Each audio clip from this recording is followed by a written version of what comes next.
morning and welcome back to the lecture series.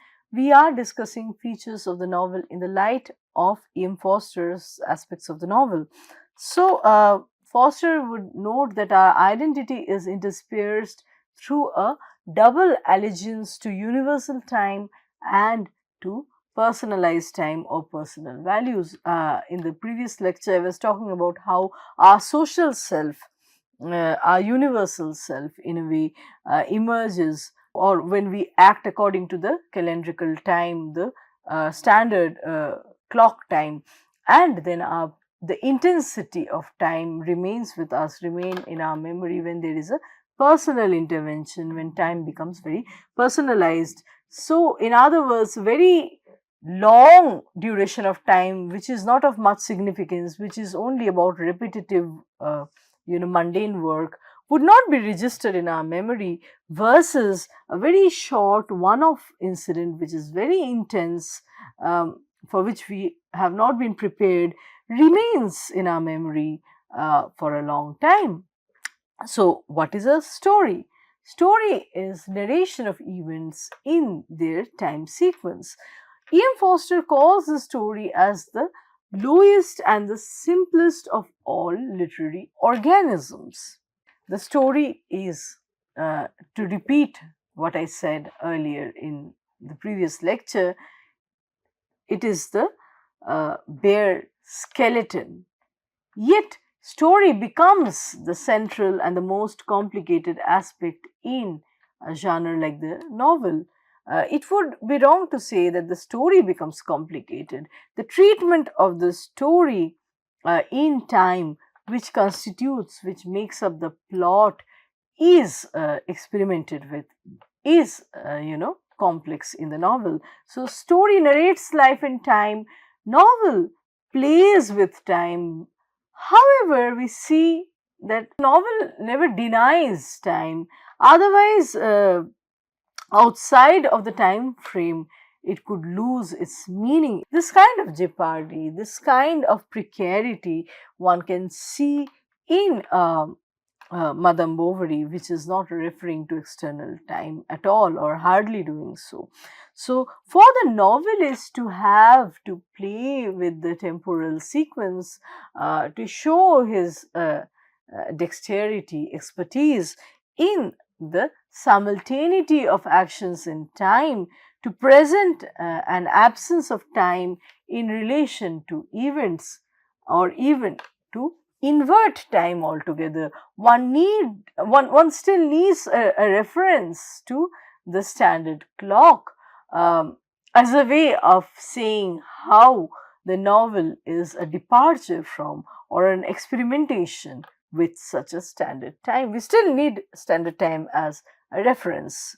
We cannot really make a novel totally outside of time. To play with time, we still need it.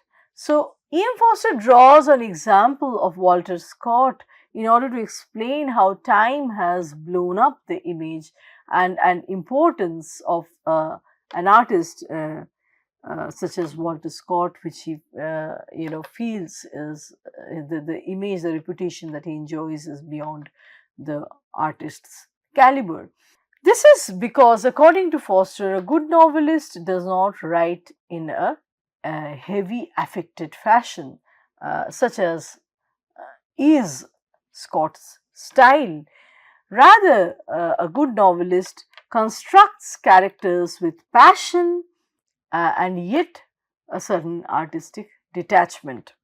A good work should not be laborious, but there has to be some kind of, in order for it to be original, there has to be an organic connection between what the author thinks, what the author writes, and yet it should be organically a separate entity in itself. Once the art is produced, the art should be able to function outside of the author's personal life, and yet what Forster is trying to say here is that the author should believe in what he is producing in order for the work to be called as good. A successful author's onus ought to be intellectual fulfillment. He should be at one with his writing, and the intellectual fulfillment is a factor that should be emphasized more than any other factors, any other considerations, be it moral factors or even commercial factors, how the work is going to function in the market. For example, saying something that is socially and morally benign is something that many artists choose to do, because that way the work would be accepted better by the audience, and it will become a hit, it will be well received. But then such an artwork could be considered as mediocre, that does not serve the higher goals of a good art. In such a premeditated writing, which is, as Foster points out, mediocre in terms of its ambitions, in terms of what it wants to achieve, it has too many moral and commercial considerations. The immediacy of a danger and an exigent situation cannot be recognized in the same way the words are delivered, because it's not coming from within the author. The author does not feel an organic attachment, a kind of spontaneous feeling for the writing.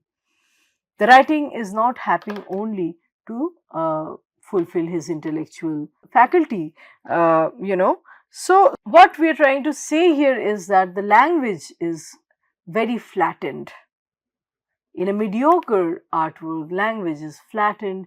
The imminent danger, the exigent situation, the urgency would be composed by a mediocre novelist with the same unperturbed, language, as though they are coming, they have already been calculated from beforehand, they are manufactured, they are fake, they are not really emergencies that the characters face within the frame of the work. So the author is not really involved in it.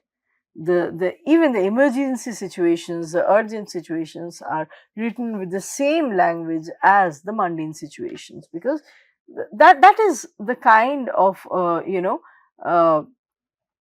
that is the kind of lack of passion which gives birth to a mediocre work. So, in an insincere composition, this is the language that Foster uses, an insincere composition, the archetypes float superficially on the narrative instead of penetrating and interacting with it. So, we see that many of the structuralists, like A.J.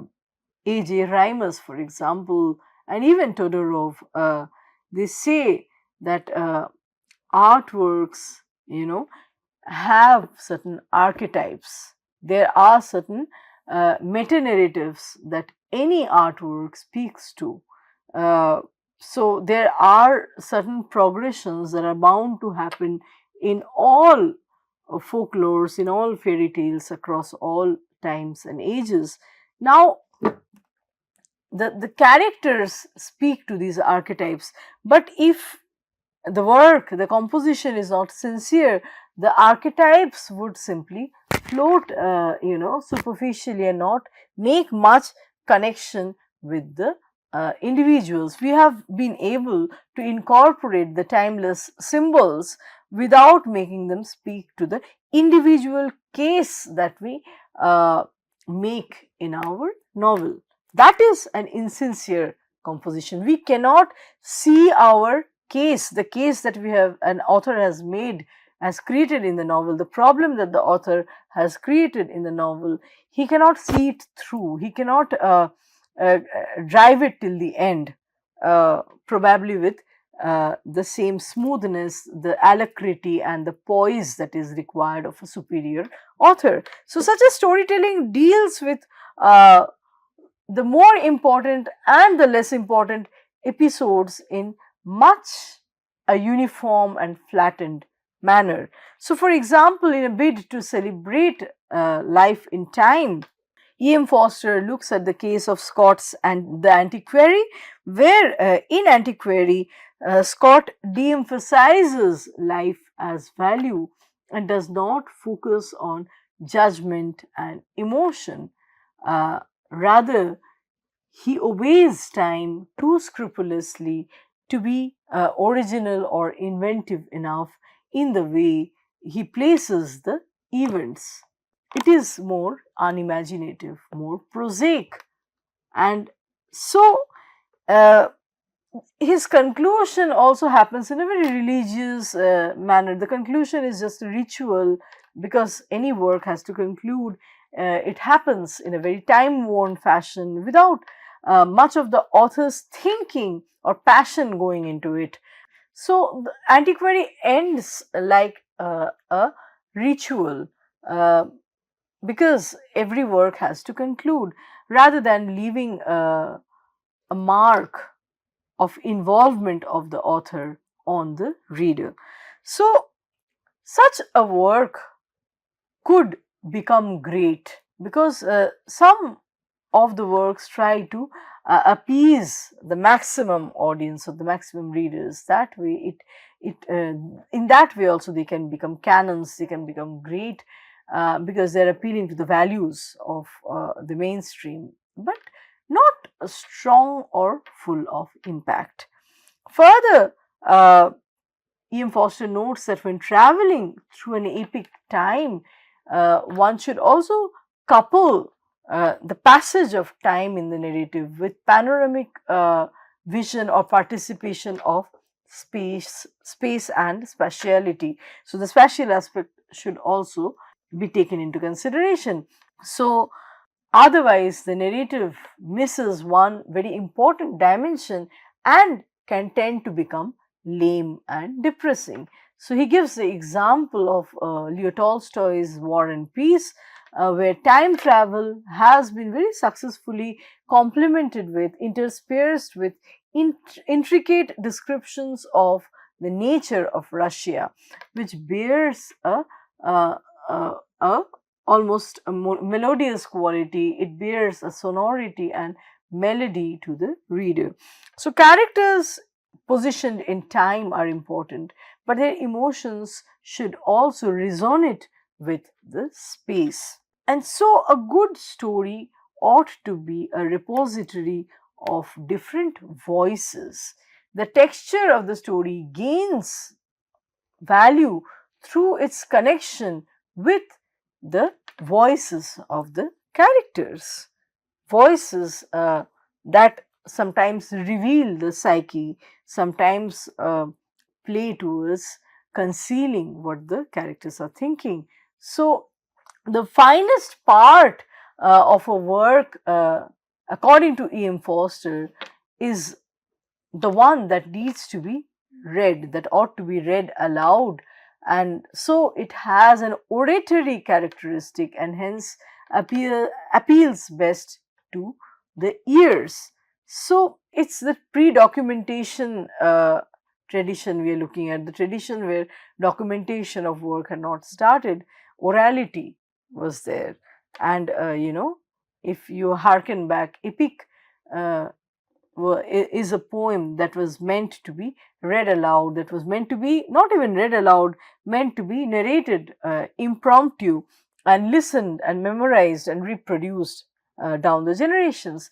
So, oratory characteristic ought to be present in the novel. That is, in fact, the finest part because ultimately the presence of voice connects the mind of the author with that of the reader, such that the story is in the end being built from both sides through the engagement of the writer as well as the the reader, who is constantly trying to understand and unravel and interpret it.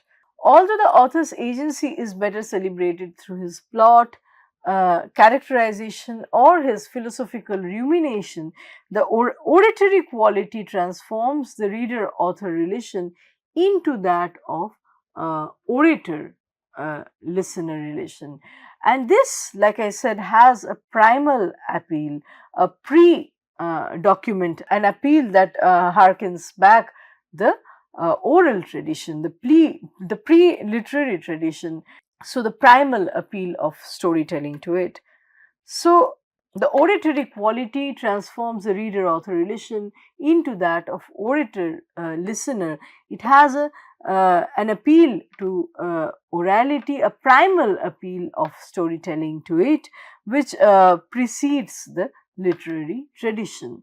While the story alone serves the function of uh, progression in time and fulfilling of a primitive interest, when the story is induced by the life of values, by the personalized time, a frictionless, simple progression that only the story could make is intercepted, is balked by multiple plots, multiple perspectives, different views of the universe, different personal universes, and fantasy plays a role in it, all of which render a complexity, a richness to the texture of the narrative. So such sophisticated style of narration that not only moves ahead but plays with progression, with movement itself, entails sophisticated reader who can enjoy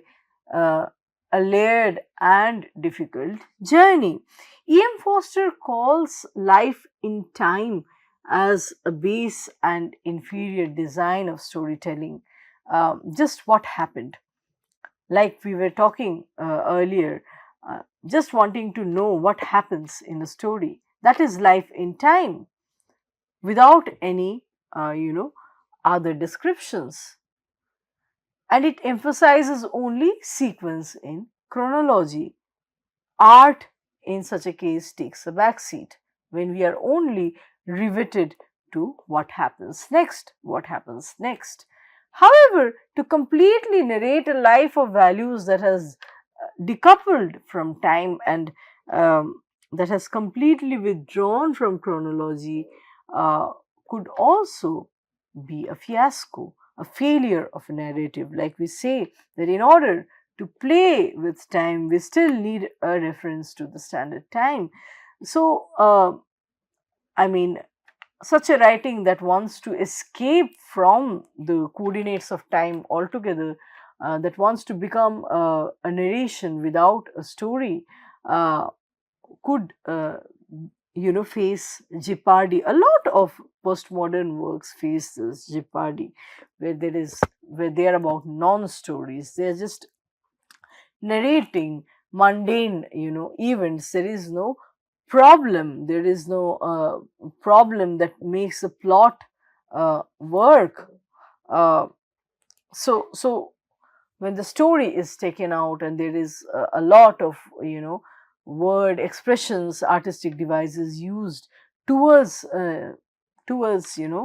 amounting to nothing, then the backbone of a body is actually taken out, and the rest of the work is very likely to lose its coherence. It tends to fall apart. Although modern writing has higher goals to fulfill, Foster notes that such a writing cannot be met outside of uh, the, the category of time and temporality. So the question is not story or non-story, but about how the story is told in uh, time, how the story does not only move in time but plays with time.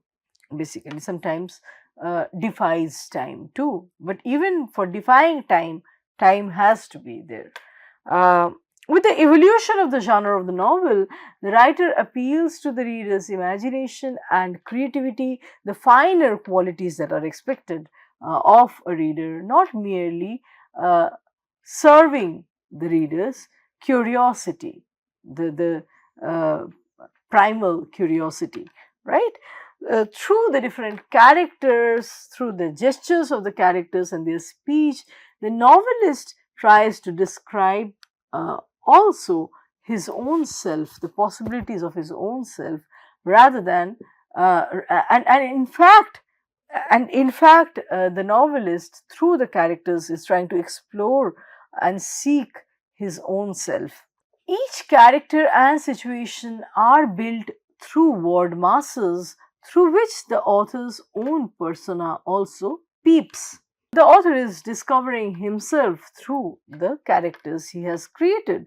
The words that give birth to characters may be created in a state of composure or conversely in a state of delirium, or too many emotions that are in between the state of composure and the state of delirium. There could be so many different shades of emotions that the author might be experiencing while creating an event or a character. So, these characters and events are a glimpse into the author's psyche and his perspectives of the people and the world around him. E.M. Foster explains how the authorial intervention is crucial in separating the history or memoir from the novel, which is a fictional piece and which therefore necessarily feeds on imagination. Even if his characters, a novelist's characters, are based on life's experience of a real human or draws on a historical figure, the literary author's role, unlike that of the historian, uh, remains in adding his own temperament, his own originality and freedom to it. That is to say, even if we are treating historical facts or historical figures in a fictional work, the role of the fiction writer comes in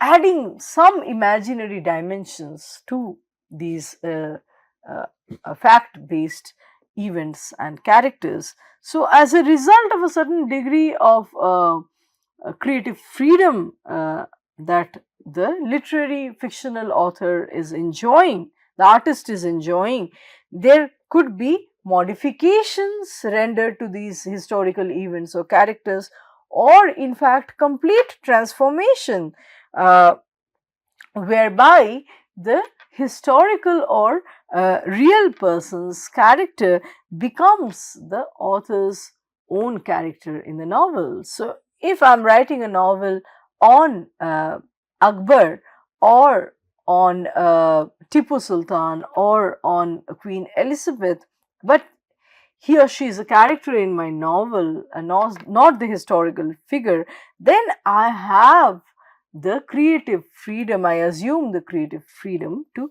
experiment, extrapolate, and speculate certain dimensions, add certain dimensions that we do not see in documented history. So, these new traits that the fiction writer introduces, that the artist introduces, are not something from outside but from within the position of the authorial self. It is the author's authority in a way to, or the author's kind of freedom to further experiment with these characters and make them his own. So, let us say if I rewrite Shakespeare's Macbeth to Makbul, it will become the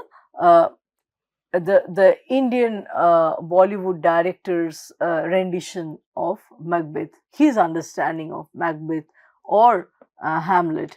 It's not going to be Shakespeare's Macbeth anymore. If I make a film on Gandhi, MK Gandhi, it's still going to be my Gandhi in my film. So my authorial freedom, my fictional premises stay in the entire process. So, how does the historian and the novelist treat the same historical character differently? E.M. Foster would say that while the historian's onus is only on the external declared act of a character which everyone can see, about which there is a universal agreement, um, and so which he does not really imagine but knows for a fact. The novelist, the creative writer, assumes the freedom to read into the character's hidden life, the character's possibilities, extrapolate the character's psyche, which are revealed through implicit signs, not something direct that verges on the realm of action. So, history, put more plainly, would be interested in what Elizabeth is doing in front of the world as a public figure. Fiction would extrapolate what she might be thinking at that point. Probably she was crying, shut in her bedroom, and so forth. That's uh, the author's version of Elizabeth, the author's rendition of Elizabeth. So the novelist's aim is to discover more of a character, be it the historical character that existed for real, through personal intervention, through creative intervention. Therefore, that the novelist is able to say where historian's narrative is limited, where historian cannot say any further, because historian completely relies on fact. So Foster refers to a French critic that writes under the pen name of Alain, who states that a person's actions and the self can be deduced through actions. So Foster refers to a French critic whose pen name is Alain, and he states that a person's actions and the self can be deduced through actions that fall within the ambit of historical query. On the other hand, the romantic side of any character, which covers, for example, the person's self musings, passions, dreams, all these, goings on in the inner world of the character, is something that interests the artist. The inner psyche, the psyche of the inner possibilities of any historical figure would appeal to and become the realm of art. It would become the realm of the novel. So, whereas history is built of external actions in the chain of, causality, a straightforward story can be identified out of history. On the other hand, the novel focuses on how thoughts develop into action and how the spectrum or the range of emotions is all about exploring human nature in everyday life. So, the difference, the essential difference between historian art and artist is between that of recording and creating or inventing events. So, if the novelist desires all the inner and outer layers, uh, peculiarities, oddities, imperfections of a historical character could be presented in front of the reader. So, the novelist is using creative power to expose the historical character in a certain way, show the historical character in a certain light to the reader. So, if novels characters are so inside out and openly laid out, one might want to question what is the role of the reader response theory then? Are the novel's characters even that open and that, you know, kind of uh, given to the reader in clear and simple terms? Sometimes novels' characters could be very difficult to crack, and that's where comes in reader response theory. Five readers could have five very legitimate and very valid readings, very valid interpretations of the same characters. So, I mean, the characters are also not very easy to decode or very easy to unpack at all times. According to E.M. Foster, history is about daily life, whereas novel is about uh, peoples who belong to books. And later he talks more about the difference between real people and people that are they look very real but within the space of art. We might want to end our lecture today by asking whether we can differentiate history and novel as such. Are there not a lot of convergence or overlap between the two? Can novels not have characters that make up the mundane texture of the backdrop, the very same backdrop against which uh, the protagonist's characters, is juxtaposed? So, I mean, novels also have characters that are quite mundane, that resemble the real people that historians talk about. And then something dramatic happens, wherein comes the propelling force, the incentive of art, of artistic, endeavor. So, while the ambitions of the novelist and the historian are quite different to begin with, there are also certain overlaps which cannot be ignored. With this, I'm going to stop our lecture here today, and let's meet with another round of discussions in another lecture. Thank you.